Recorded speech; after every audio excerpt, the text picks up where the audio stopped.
Hello everybody, my name is Rachel and welcome to another weekly wrap-up wherein I tell you about all the stuff I finished reading in the past 7 days. We currently have almost blizzard conditions outside. We might get more than an inch of snow, so like our first real proper snow of the year, and I'm excited. I get to watch it out of the window. I really need to clean my window actually, now that I think about it. My view is pretty great though. So it is a really cozy Sunday. I don't have to go anywhere for the foreseeable future. I can just curl up at home with my tea and my books and go back to work tomorrow because, you know, boo Mondays. Anyway, let's talk about the books. So I'm going to talk about these books in the order in which I read them, which is what I usually do in wrap-ups rather than alphabetically for the A to Z readathon. So the first thing is Report from Planet Midnight by Nalo Hopkinson. This is another one of the Outspoken Authors collections from PM Press, and I really enjoyed this. My favorite bit was the title piece, Report from Planet Midnight, which is a keynote speech that Hopkinson gave at the ICFA conference. I think it's like International Conference of Fantasy and the Arts or something like that. But it is a speech she gave back in 2009 or 2010. It is about race and racism in the field, and it does directly address Race Fail '09, which I had heard of before. I've heard of Race Fail, but I never heard a description of what it was, like what happened. And Hopkinson does a really good introduction to the speech where she explains the context of everything that happened and why she ended up having to address it in her speech and everything. And it was so good. It was so very good, you know? The other bits in here were also good. There are 2 short stories in this. They're called Message in a Bottle and Shift. And these are actually rereads for me. They turned out to be some of the stories I liked the most from her short story collection, Falling in Love with Hominids. I am reminded repeatedly that I need to read more by Nalo Hopkinson. I think I'll really like her work, but so far I've only just read 2 collections by her and not any of her novels, and I really need to fix that. Next up is Gatecrashers by Patrick S. Tomlinson. This is humorous science fiction. I'm going to call it in the vein of The Hitchhiker's Guide to the Galaxy and Douglas Adams, not because I'm doing that unfair thing of comparing anything humorous in SFF to either Adams or Pratchett, which happens so much, but because I feel like this is actually inspired by Hitchhiker's Guide to the Galaxy, and in fact the author mentions that in the afterword. I enjoyed this, but I feel like I'm going to say more negative things about it or how it could be improved than positive things, and I just want people to know up front that I did actually enjoy this, and I would totally recommend it if you're looking for some jokes and laughter in your science fiction rather than very oppressively dark and grim stuff.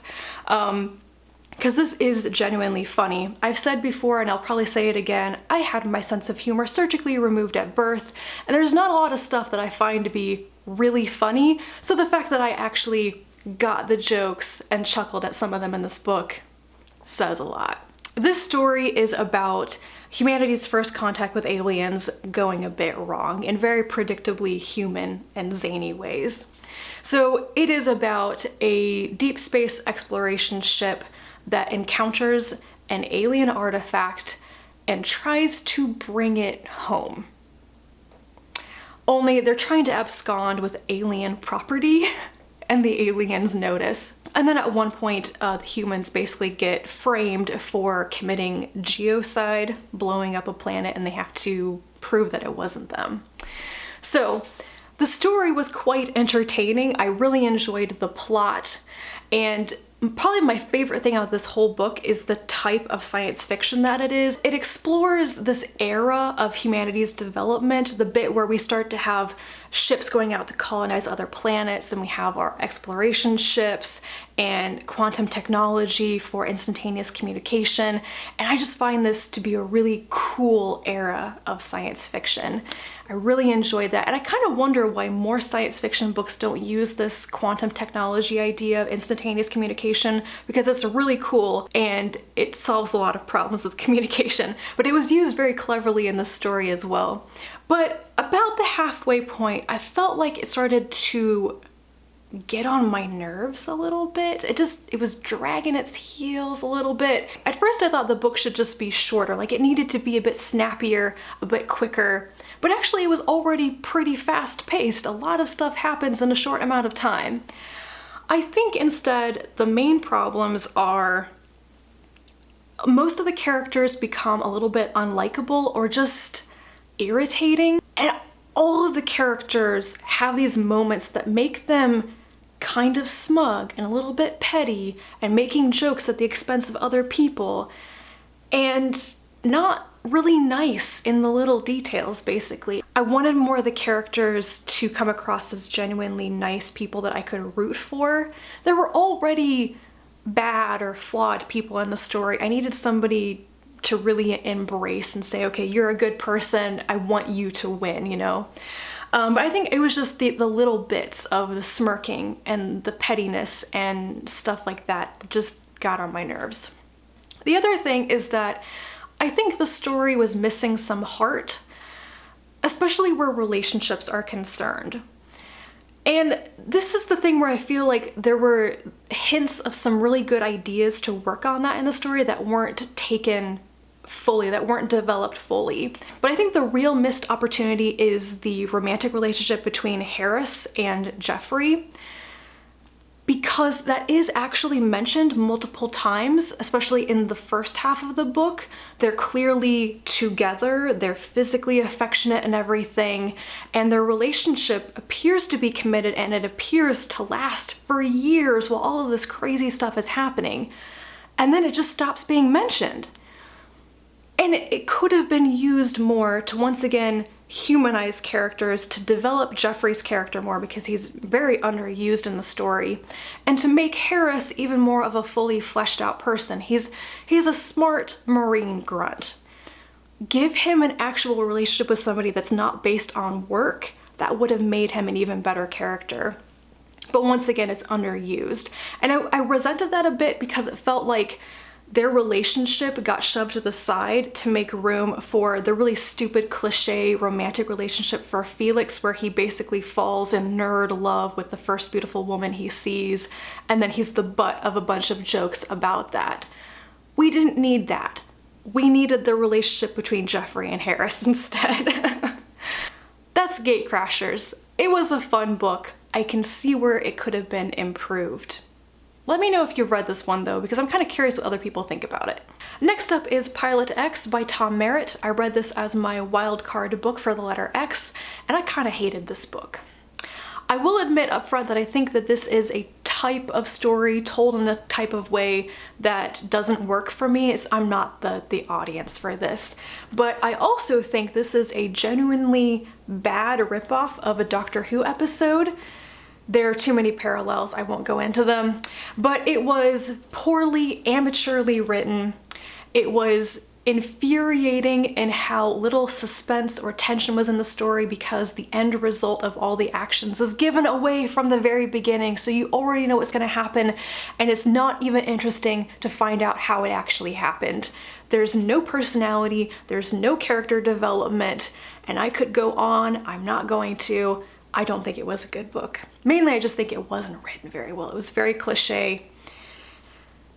And I'll stop there. I wanted to like this. I know who Tom Merritt is. He's like a tech journalist and he co-hosts the Sword and Laser podcast. And I wanted to like it because I like his other work.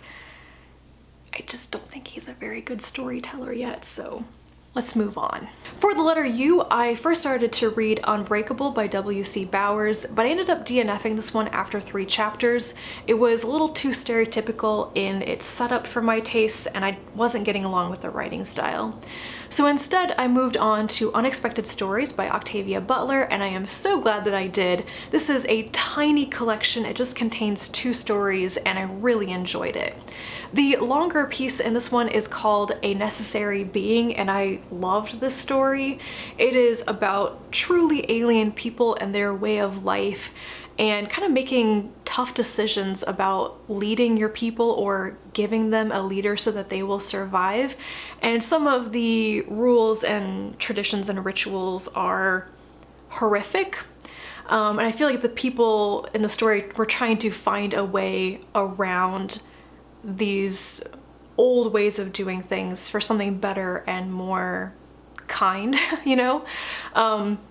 It was really good, and I feel like the the characters really felt inhuman, especially in how they communicate and with their skin colors and how they can convey their emotions and feelings and stuff that way. So I really enjoyed this one. The second story is a much shorter one called Childminder, and this one is probably really famous for being the story that Butler sold to Harlan Ellison for his last Dangerous Visions anthology, which never actually happened. There were a bunch of stories that Harlan Ellison bought for the anthology that he refused to like give the rights back to the author so they could get them published somewhere else. Well, it turns out that this story was discovered in Butler's papers after her death, and they managed to reprint it after that, or print it for the first time.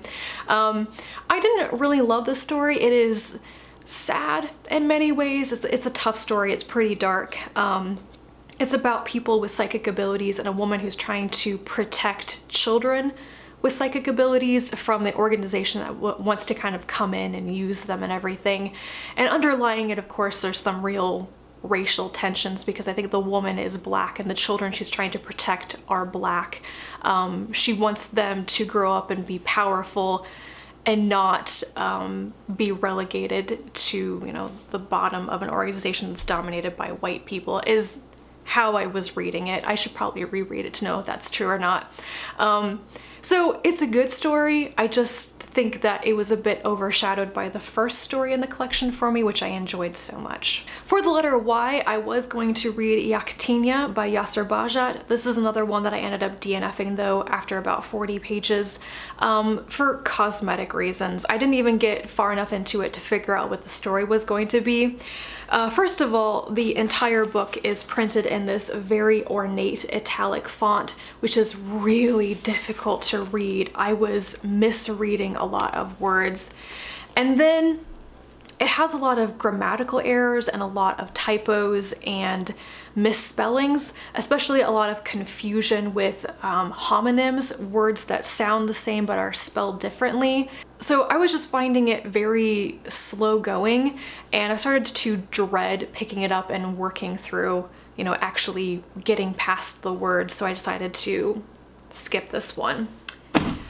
Instead, I ended up reading Your Hate Mail Will Be Graded by John Scalzi, which is a collection of posts from the first 10 years of his blog called Whatever. I knew I was gonna like this because I have been reading his blog regularly for the last 4 years, and I'd actually read some of the more well-known blog posts in this collection, so it was a lot of fun. It's basically Scalzi sounding off on any topic he wants to talk about in kind of a newspaper column fashion, especially in the earlier years of the blog. A lot of it is about religion and politics, which pisses people off. I think I'm pretty in line with Scalzi's views on a lot of this stuff though I will say that I think some of the earlier bits in this, from the late 90s in particular, he's more woke in the modern day, let's say. But yeah, it was just basically entertaining. I really like Scalzi's sense of humor and the way that he writes, and I enjoy how that kind of carries over into his fiction as well. So this was basically a shoo-in. I knew I was gonna really enjoy it. I'll probably read the second collection at some point, should it ever become available on Overdrive or at the library. The last book I read this week was For the Letter W. I originally set out to read Welcome Chaos by Kate Wilhelm, but I decided I wasn't in the mood for that and I needed an audiobook, so I switched to Wilders by Brenda Cooper, I think.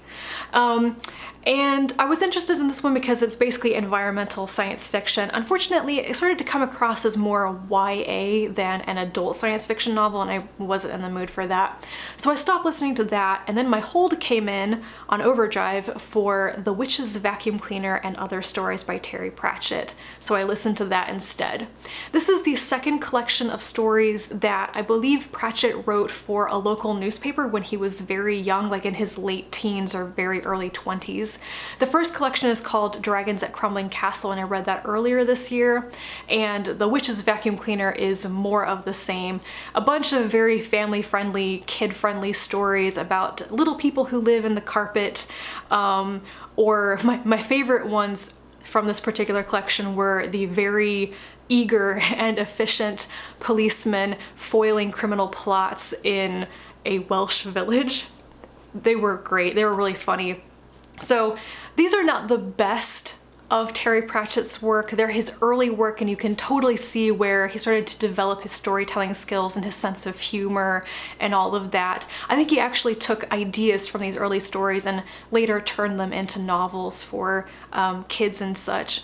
But they're cute and a lot of fun, and I would really recommend listening to them on audiobook because they are narrated so well with sound effects and everything. I really enjoyed it, and I wish there were more, but I think there are only 2 collections of these stories, so I don't know. Maybe I'll find more eventually. So that is what I read this past week. Do let me know if you have read any of these, or if you want to, leave me a comment down below, and I will be back to talk to you again soon, and until then, bye.